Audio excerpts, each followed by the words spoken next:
हाल में ही देश के उपराष्ट्रपति ने पद से इस्तीफा दे दिया। जगदीप धनखड़ के इस्तीफे के बाद सियासी गलियारे में कुछ ज्यादा ही हलचल जो है तेज हो गई है। उनके अनएक्सपेक्टेड डिसीजन ने राजनीतिक गलियारों में कई चर्चाओं को जन्म दिया है।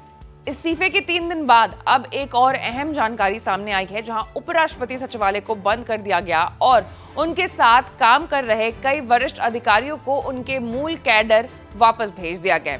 सवाल है कि ये पूरा मामला क्या है, कितनी सच्चाई है इसमें, क्या कहता है कानून। तो आज एक्सप्लेन बाय एबीपी लाइव हम चर्चा इसी मुद्दे पर करेंगे। नमस्कार, मैं हूं आपके साथ आशीष सिंह आनंद।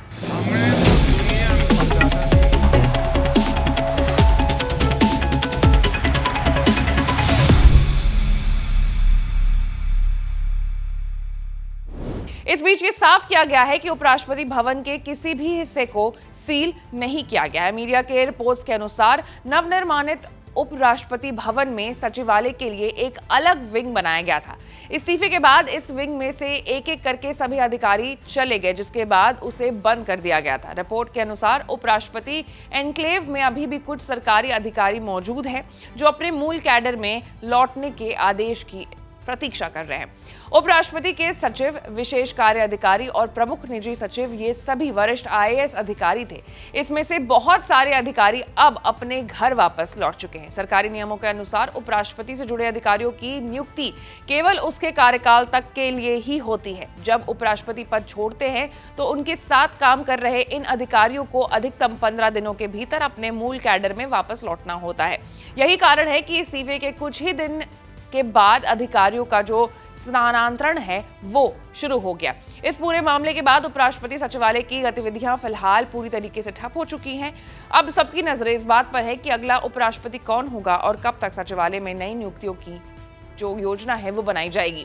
जगदीप धनखड़ का ये कदम न केवल प्रशासनिक ढांचे में बदलाव ला रहा है, बल्कि सियासी स्तर पर भी इसके कई मायने निकल करके सामने आ रहे हैं। सवाल है कि इसके पीछे का कारण कहीं जस्टिस वर्मा का महाभियोग तो नहीं है।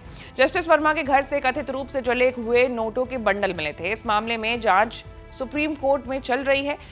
21 जुलाई को जब विपक्ष ने उनके खिलाफ राज्यसभा में महाभियोग प्रस्ताव दिया तो 63 सांसदों ने उस पर हस्ताक्षर किए। महाभियोग की एक परंपरा है कि जिस सदन में पहले नोटिस दिया जाता है वहीं पहले कार्रवाई की जाती है, जबकि जस्टिस वर्मा के खिलाफ लोकसभा में पहले ही 150 सांसद साइन कर चुके थे। इसके बावजूद धनखड़ ने राज्यसभा में यह प्रस्ताव स्वीकार कर लिया और आगे की जांच के निर्देश भी दे दिए। कहा जा रहा है कि धनखड़ खुद 3 सदस्यीय जांच समिति के नाम तय करना चाहते थे, जो सरकार को पसंद नहीं आए।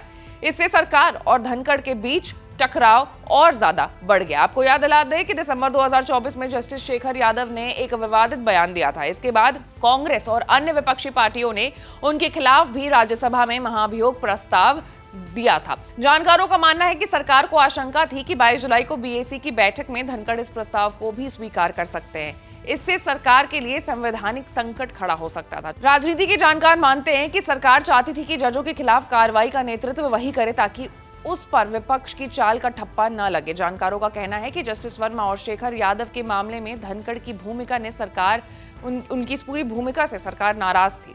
इसी कारण से इस्तीफा उन्हें देने के लिए मजबूर किया गया है। कुल मिलाकर के धनखड़ और सरकार के बीच मतभेद बढ़ते जा रहे हैं। विपक्ष के महाभियोग प्रस्ताव पर उनका रुख सरकार को पसंद नहीं आया। यही वजह माना जा रहा है कि उन्हें अचानक इस्तीफा देना पड़ा। विपक्ष का कहना है कि उन्होंने केवल संविधान के अनुसार काम किया, लेकिन सरकार को ये रवैया मंजूर नहीं था। क्या आपकी राय है इस पूरे खबर पर? आप कमेंट्स में जरूर बताइएगा और ऐसे तमाम बड़े खबरों से अपडेटेड रहने के लिए आपको हमारे चैनल को लाइक, सब्सक्राइब और शेयर करना होगा। मैं भी आपके साथ आशीष सिंह आनंद।